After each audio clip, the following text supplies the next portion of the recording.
Greetings and prepare yourself for our journey as we explore the Western, or probably more accurately, the European dragons. One of the two most famously known dragon types of our world, the Western and Eastern. Through our dissection, we will find out how well it scores within our 5 categories and what tier best represents this illustrious European beast among all monsters of mythology. And these 5 categories, each with a max of 10 allowable points, except for the last, will score today's monstrosity in the fields of design, lore, powers and abilities, influence, and potential. And so our quest begins with design. European dragons appear as large or gigantic flying reptiles, or even not flying. Early illustrations depicted various portions confusingly, as with many ancient monsters, dragon heads being at times reminiscent with those of canines, birds, or snakes. Now keep in mind, in those days, even art of known and studied creatures was often quite funky. The leg amounts depicted were various in number, but in modern pop culture and understanding upon its lore evolution, 4 is the accepted number. We'll dig into this a little bit deeper later. These dragons also have been described with various amounts of heads, with 1 head, 3, or even 7 were amongst the most common, with none to many horns. They were described with a diverse range of colors. And even though we're focused on the European dragon here, that may not be specified enough, as dragon descriptions have varied throughout the European cultures and literature, sometimes being synonymous with serpent as well as Satan, and even just monster. I'd have to say that for design, the European dragon scores an 8 out of 10. In the old days,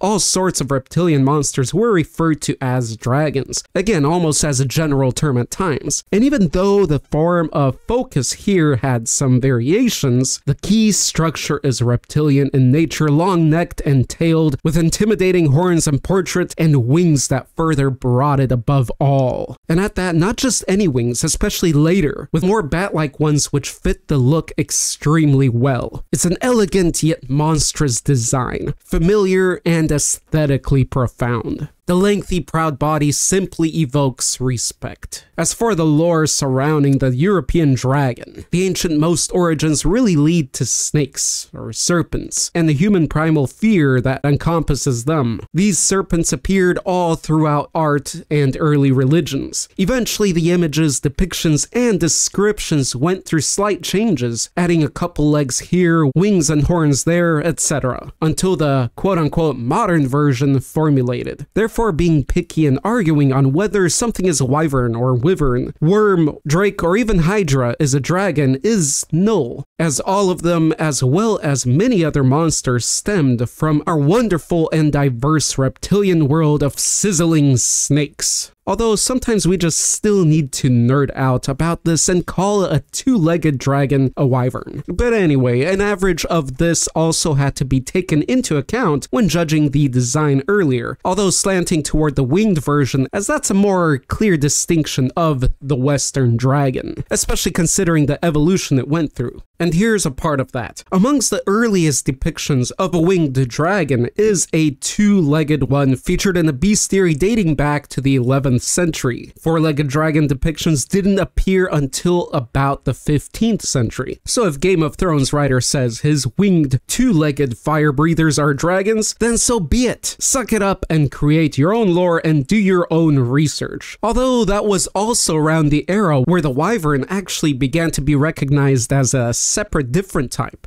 So play out that geek battle as you like. I'm happy calling them wyverns, or wyverns, shall we say, as a subspecies of dragon kind, for now. I'd definitely consider that European dragons and just dragon type in general was probably, at least to a degree, inspired from the discovery of dinosaur bones and those huge skulls with multiple teeth whose shape was reminiscent of that of snakes and lizards. Is it possible that the people of old encountered the last living dinosaurs and those were the dragons that were written into legend? I think that's where we may be losing ourselves in the weeds a bit. As far as the inner lore of European dragons, I would say it often wouldn't go that deep, but was extremely widespread and quite varied. They were said to live within a variety of places, and were often guardians of something of great value. As aforementioned, with the variety of forms, even when more of a standard was accepted, their descriptions still had quite a bit of diversification, especially in the arena of color. Other interesting factors were that their blood was often said to have various properties, and interesting enough, through their lifetime, within our written works, they went from evil beasts to wise advisors. An early depiction of such evil was within the final book of the New Testament, the Book of Revelation, within which Satan is described as a great, flaming, red, multi-headed, and multi-horned dragon. But then much later representations, such as in the luminescence of gold, they were warriors against Satan. Yes, over the ages they shifted from being completely evil, almost always, to good and even noble within more modern literature. And so for that, and much, much, much more that could span an entire series of videos, I have to hand the dragon a well-respected score of 10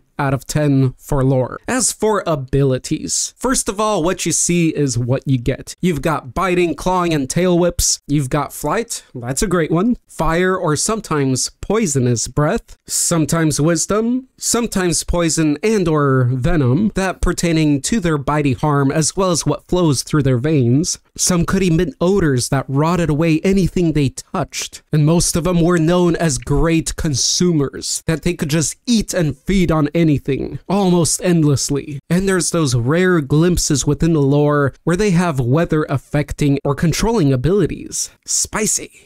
So as far as this quest of abilities goes, I'd have to say that for quality and amount of abilities and powers, the Euro Dragon scores a 7 out of 10. There is some diversity there, but many in very rare cases, such as even shapeshifting. So taking all that into account and sort of averaging it out, I think 7 is a fair score there. European or Western dragons is quite a big category of a monster. Therefore, unless we make specific reviews for these different European dragons out there and named dragons, much has to be panned out here with averaging in mind. And now for the influence of the European dragon. The influence ran and runs through religions, tales, and symbolism. Silhouettes of this great monster appeared on cultural contexts such as flags, as well as all over early military, from shields to signums to weapons to accessories. It had no ending. Oh, and as aforementioned, the European dragon was also a loose term for monstrous serpents or monsters. And so in early history, it even took part in the story of the first gargoyle. Now, how is that for influence? Or actually, this should have been mentioned in the lore. But it's such a great fact I could mention it in both areas. The influence within media is almost immeasurable, rooting from ancient tales to great fantasy worlds such as those of the Sumerian Conans of Robert E. Howard, where the theme of the dragon guarding something is replicated. And here it is once again that ancient form of a giant snake. Or within Tolkien's The Hobbit, within which it has a more modern appearance of legs and wings, guarding hoard of treasures. Since the dawn of this monstrous reptile, dragons started appearing everywhere fast, and today that is where they remain, everywhere. Jewelry within names, all sorts of designs, toys within video games, movies, and cartoons, and not just within them, but as the key protagonists. And finally, who can speak of dragons, European dragons, without mentioning Dungeons and Dragons? The very title of the greatest role-playing game in the world is inspired by this particular monster, and this game famously features a variety of dragon types by color, which has created its own influence into other media and storytelling. So let's be honest here, shall we just call Western dragons, or simply the dragon, as the true king of monsters? And another shout out is Dragonlance Chronicles, where the flying serpents can shapeshift into humans for even more fantastical and dramatic complications. It's hard to imagine what monster is more recognized within the mix of our cultures, their languages and beliefs, than the dragon. And so for influence, the Western dragon scores a 10 out of 10. Sure, in some parts of the world, the more modern European dragon depiction may be more ambiguous to locals, but if not this version of a dragon, it could be quickly linked to the Eastern dragon, which, delving back into ancient origins, probably has some very similar rootings. Simply serpents. All in all, it can be very hard to separate these brethren in claws. Now it has come high point in this journey to take a close look at potential. Initially, I'd say there is a lot for the dragon, as so many aspects remained unexplored nor fleshed out. But considering how much previous centuries, and in particular the past one, has released on dragons, for some they may even cross into, dare I say, boredom territory, seeking out lesser known monsters for their interests or even logos or as bosses in games, such as krakens, hydras, or various human-animal hybrids. So is there potential for much more on the European dragon? I'd have to say, after all the media and stories that have released to this present day, there is still potential. Being such an attractive and diverse monster, allowing for a great range of personalities and characteristics, the dragon of Europe is still to this day greeted with open arms and therefore still holds fairly high potential to please the curious mind. What artist, reptile, or herp lover would not accommodate this grand, scaly representation of so much? And with all this, I have to slam a seal